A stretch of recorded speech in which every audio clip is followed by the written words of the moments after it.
Walang kopyahan. Walang kopyahan ng kodigo. Hindi, titingnan ko lang. Puro resibo to. Check ko lang. Okay lang. Check. Hindi nangungupo no? Ako, kahit sinong matanda, nangungupo po ako. Kahit sinong matanda ang kausap ko, laging may po at opo. Kasi lumaki po ako sa pamilya na konserbatibo at mga strikta ang aking mga tiyahin, mga lola. Kaya kumbaga ang gusto ko yung mga kabataan nangungupo. Kahit yung anak ko ngayon na 2-year-old pa lang, tinuturuan ko pong mangupo. Kasi ayoko sa bata hindi nangungupo kasi aral kami, tumanda kami, lumaki kami na nangungupo. May paggalang sa mga matatanda. Ito, alam nyo, nung nakita ko tong video na ito ni Kiko Barsaga, bastos sa tatay. Kaya hindi na tayo magtataka kung maging bastos ng Kongreso to. Bastos, hindi nangungupo. Hindi nyo napansin pag ako, kuwari, meron dyan na matanda na nambabas sa akin, kahit na minumura ko, kuwari, sabi ko, putang ina nyo po, mamatay na po kayo, nangungupo pa rin. Ito, naalata natin, parang no? Bastos talaga, walang modo. Tatay ba naman niya, binabastos niya ano pa kaya ang mga kongresista sa kongreso?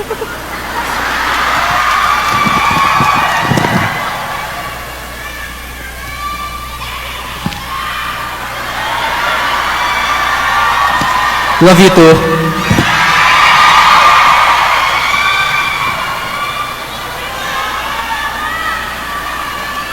Ba't Lenny to? Kako, BBM tayo.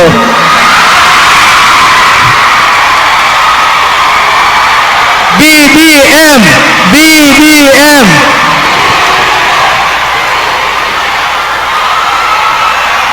Basta, huwag niyo nang kalimutan.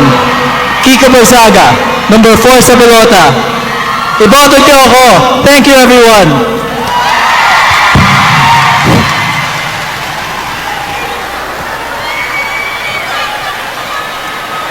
Okay. I will continue what I have been saying before I was rudely interrupted.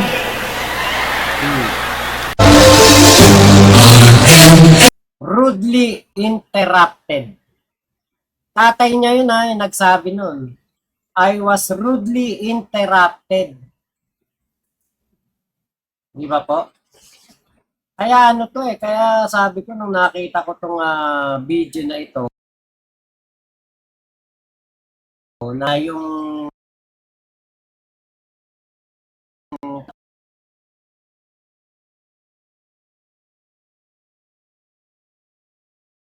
Inesos, hindi po yan gawain ng isang mabuting tao, mabuting anak. Nagtatalon-talon lang po yung aking signal, pero kapit lang po tayo. Lakas kasi ng ulan kapit lang po tayo kasi lakas ng ulan po dito sa amin. Naririnig niyo po ba yung ulan? Lakas Diba? Yung sa may parte na to, tingnan natin ulitin natin kasi umikot-ikot Ba't Lenny to? Tanong niya, ba't Lenny to? Diba? Bastos Kako, BBM tayo.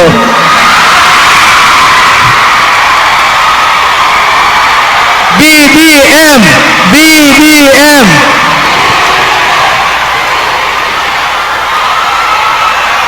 Basta, huwag niyo nang kalimutan. Kiko Barsaga, number 4 sa pelota. Iboto niyo ako. Thank you, everyone.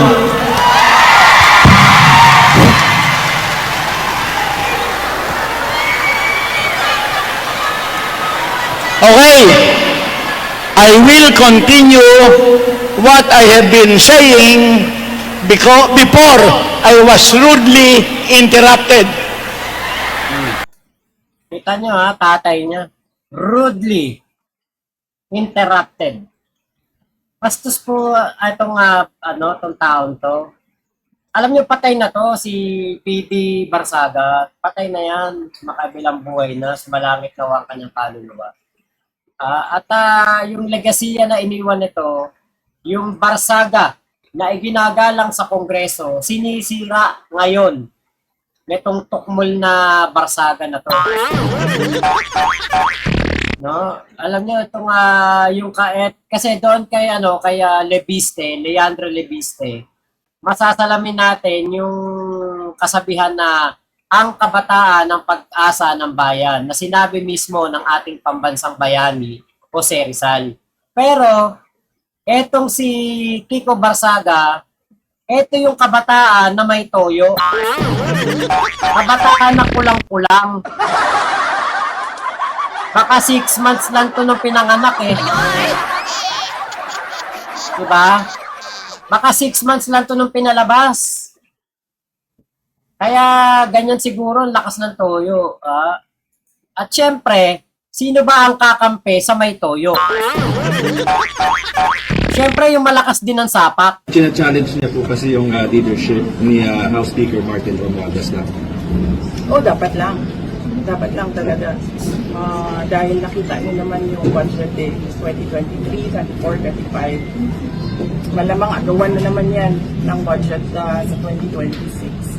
At lahat yung mga past budgets natin, nakita natin na it was under the leadership of Speaker Martin Romualdez.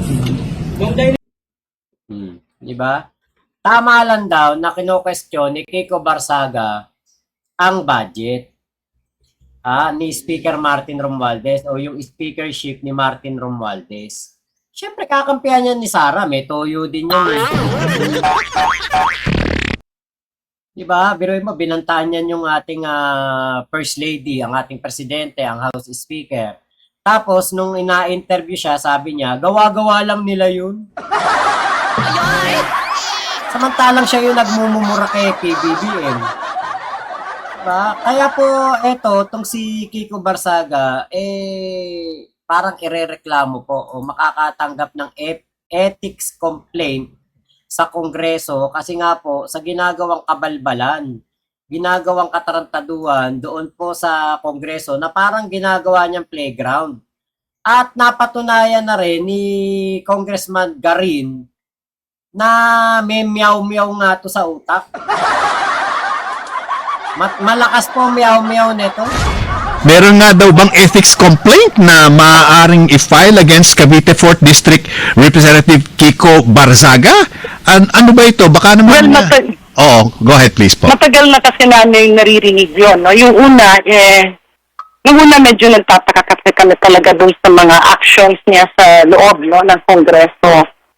But later on, ang nagiging problema binibit-bit na niya ang pangalan ng institusyon. Mm-hmm. No, andun yung mga post niya na sinasabi niya, gagamitin ko yung aking posisyon at power na proteksyonan kayo. Ang problema, itong si Kong Kiko, minsan hindi, parang magsasalita siya ng ganon, and then later on, babawiin niya, tsaka kinakausap namin siya, kilinungstyle pa na, huwag kang nyaw ng nyaw pag uikot, kasi I mean, there are a lot of serious meetings. Tapos, nagyamyaw siya na nagyamyaw niya. So, pwede naman yun. Ang sabi naman niya is he's doing it to, catch attention. Kaya lang, may limit dapat, no? So, kagaya nung nag-viral kahapon, yung iba kasi hindi pa ganun kaalam na magugulat ka. Well, nung simula ng umaga, ikot siya na parang, meet the new speaker. So, sabi ko na, and then he was actually, yung pinost niya, tapos his third song. Mm-hmm. Prior to that kasi, kumakanta siya sa akin, parang, there were songs sa Les Miserables, tapos sabi ko sa kanya, kung, parang, we can, naiintindihan natin, lahat tayo galit, no, dun sa mga those projects, sa standard projects.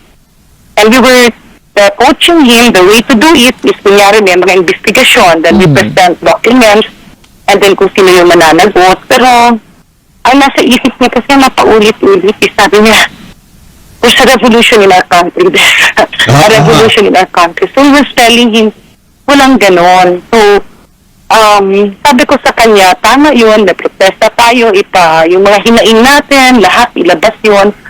However, there's a proper way to do it. Hindi mo pwedeng sabihin na, doon tayo sa labas, magkagulo tayo. Kasi pag magkagulo tayo, sabi ko, that will pull down our country to a poor economic level. And in that aspect, mahirap, no? Kasi yung mga mahihirap, lalong maghihirap. Yung mga middle class, maghihirap. At yung mga taipan lang at talagang mayayaman ang mananatili sa ganang gera. The problem is, he seems to be believing dun sa mga minsan pag, alam mo yon, yung mag-feed ng words sa kanya na, ikaw na pala yung speaker. And then he believes it immediately. Sabi ko, may proseso yan. Mag-e-election tayo. Kaya, sinabihan ko na siya. And then, meron kasi siyang bagong book na Malakas talaga to. nabili. Sabi ko, ang mahal naman yan kasi 10,000.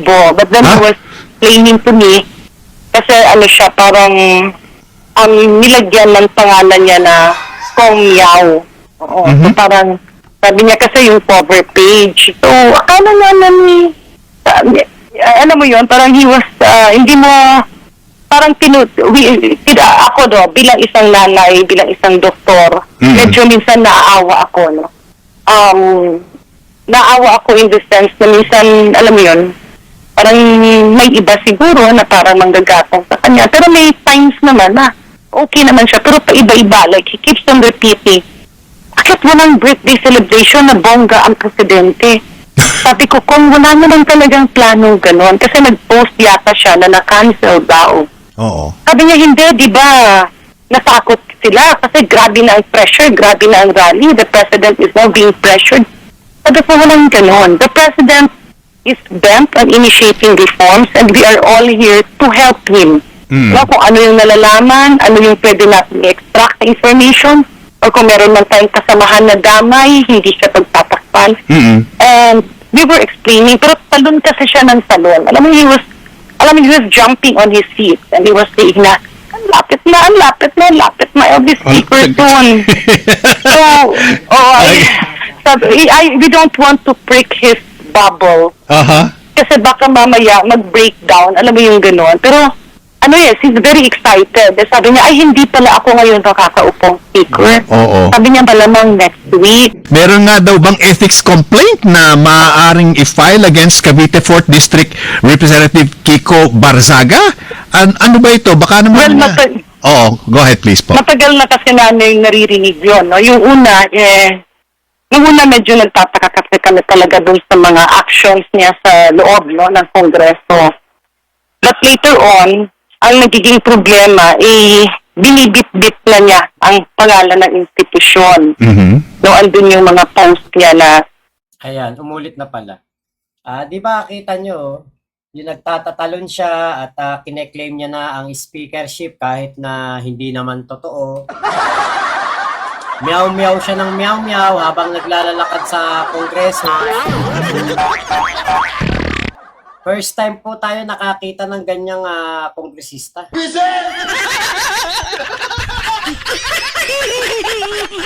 Alam niyo, parang mas may nasa tama pang pag-iisip si Kuya Nino Barzaga kaysa dito sa kay Kiko Barzaga. Pinsang buo to ni Kuya Nino. Pinsang buo po yan. Pero mas may isip pa si Kuya Nino Barzaga kaysa dito sa tao na to eh. Yung i-claim mo ang speakership, tapos parang alam mo, parang sigurado ka na ikaw ay magiging Speaker of the House. Suntok sa buwan yan. Yung ganyan pong pag-iisip, kasi naka-encounter na din tayo ng mga ganyang tao. Ano yan? Parang po yan. Dapat po dyan, hindi siya kongresista sa DASMA. Dapat doon sa sa Mandaluyong. Dapat yata doon to sa Mandaluyong eh. kongresista ng Mandaluyong Loob. Hindi sa labas, sa Mandaluyong sa loob. Kasi ano to, delikado po ito. Baka mamaya manghabol ng kagat yan sa Kongreso. Buti sana kung kagat lang. Paano kung manghabol yan ng taga? Diba, Ate Virgie? Ate Virgie, madaling araw dyan. Gising ka pa? Diba? Baka mamaya manghabol ng taga yan. Baka disgrasya pa yan sa House of Representatives. Tibakin na hanggat maaga. Tibakin na. Wala po ito sa tamang pag-iisip niya. Ito pa yung isa niyang video. Ako, kinilabutan ako dito. Sabi ko, malakas to, malakas. Si Kiko lang, Kiko Barsaga lang ang malakas. Senate po, kasi yung mga po, ang nangyayari doon ay parang Okay, teka. Liitan natin. Ito yung natin dyan Kiko Barsaga lang ang malakas. Yan ang natin. Ita-title natin dito kapag in-upload natin. Kasi napansin ko talagang malakas po ito. Ibang klase ito. Ba't gano'n napakalaki nito? Napakalaki nitong ng video. Teka po ko lang, liitan ko lang Ang laki Ba't gano'n? Ayaw niya lumiit.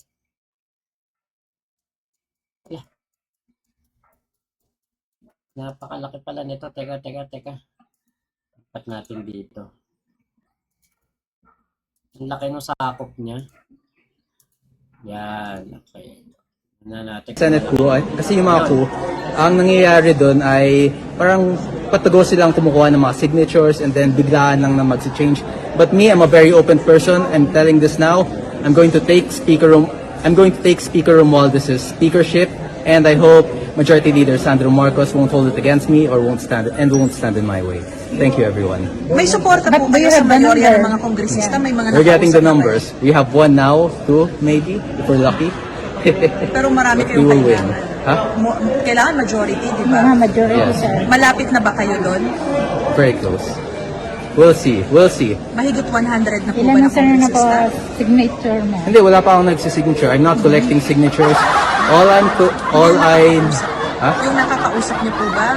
Nakausap ko Malapit na. sa majority? Almost lahat sa plenary, nakausap ko na, mixed reactions. Some are open to it, some are supportive, and some wish to continue supporting Speaker Romualdez. Bakit sir, humihina na ba yung support kay Speaker? Well, I think the public can speak to that.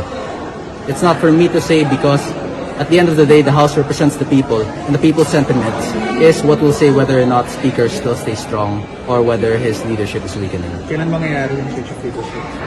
We will see. As soon as we have the numbers, I will immediately announce it. Thank you, sir. Thank you. Kawawa naman nakakaawa. Senate po, kasi yung Tingin ko siguro na-spoiled ni PD Barsaga. No? Kasi si PD Barsaga, pakabait po nung kongresista na yun. Ang dami kong naririnig na mga kwento kung gaano po napakabait ni PD Barsaga.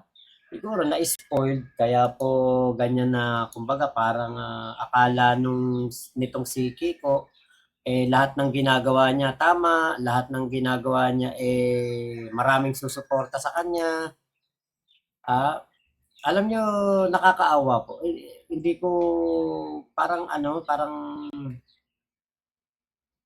kailangan niya ng gabay, kailangan niya ng medical attention. Diba? Parang kailangan niya ng magpatingin kasi hindi po to normal. Ganito yung mga mga nag-aamo. Mga nagmamaoy sa inuman pag hindi nabigay sa kanya yung legs ng inihaw na manok. Tapos pag nag-toilet, umalis, nalaktawan sa tagay, pagbalik, sabihin niya, nasa yung tagay? Naku, umalis ka, umikot na yung tagay. Tapos magmamaoy, itutuwa, babaligtarin yung mesa. Parang ganun yung yung dating nito diba? kawawa naman. Naaawa po ako. Nakakatawa siya, pero mas nangingibabaw yung awa.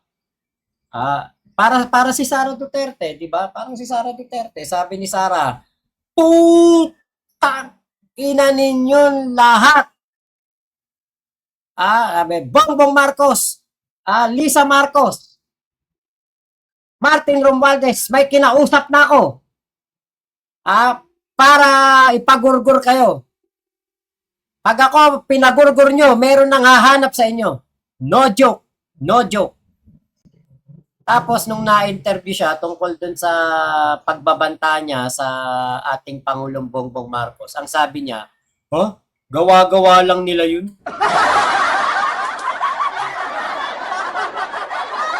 Diba? Ang lakas ng tama eh. No? Sarang-sara datingan itong tukmol na to. Alam niyo, tingnan niyo, obserbahan niyo habang nagsasalita, obserbahan niyo. Ako, ang nangyayari doon ay parang patago silang kumukuha ng mga signatures and then biglaan lang na mag-change. But me, I'm a very open person. I'm telling this now. I'm going to take Speaker Romualdez's speakership, and I hope Majority Leader Sandro Marcos won't hold it against me or won't stand in my way. Ano akala niya kay Sandro Marcos? May toyo din ba si Sandro Marcos para maniwala sa kanya? Ang tinutino nitong si Sandro Marcos, alam niyo, nakaka-proud kapag nakikita ko si Sandro Marcos na kunwari nagsasalita o kaya nai-interview. Malayong-malayo dito kay Kiko Barsaga. Pag nakikita ko si Sandro Marcos nagsasalita sa harapan ng mga speech niya, nakikita ko si PBBM, proud na proud eh. Alam mo yung parang napakaswerte ni PBBM dito sa anak niya. Kaya hindi ako magtaka, etong si Sandro Marcos, baka someday maging senator, maging vice-presidente, or eventually maging presidente din ng bansa. Kasi magaling eh. Pero etong si Kiko Barsaga, ang lakas ng toyo nito. Ang lakas, ibang klase. Kiko Barsaga lang ang malakas. Thank you, everyone. May suporta po kayo sa mayorya ng mga kongresista? May mga We're getting the nakausap na kayo? numbers. We have 1 now, 2 maybe. Ayan sabi niya, do you have the numbers? Kasi syempre, di ba, ang majority dapat, ikaw makakuha ka ng malaking boto. Ilan ba ang House of Representatives? Tingnan nga natin. House of Representatives. Okay, House members. 317. Kapag ikaw ay kumbaga kailangan mo ng majority, dapat makakuha ka ng 168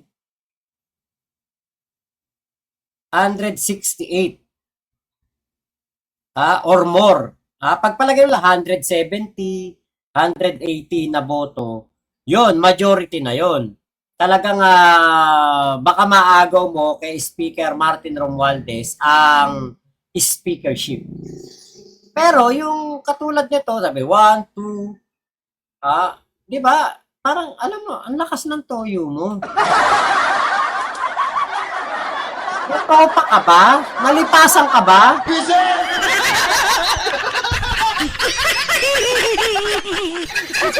Siguro bago mo pangarapin yung speakership ng Kongreso, patingin ka muna sa Mandaluyong.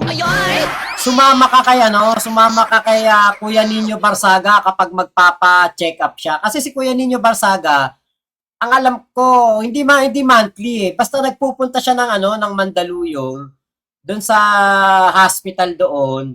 At pasyente kasi si Kuya Nino doon eh. Baka pwedeng i-introduce niya si Kiko Barsaga doon. Kasi ang lakas talaga. Lucky. Pero marami We kayong will win. kailangan. Kailangan majority, di ba? Majority, Yes. Malapit na ba kayo doon? Very close. So, very close daw. Ewan ko kung ano itsura ng mga tao sa harapan niya, kung ano ang reaksyon ng muka. We'll see. Mahigit 100 na po ba Ilan na na sir na po kongresista? signature mo? Hindi, wala pa akong nagsisignature. I'm not collecting signatures. Yung nakakausap niyo po ba? Nakausap ko Malapit na. sa majority? Almost lahat sa plenary, nakausap ko na, mixed reactions.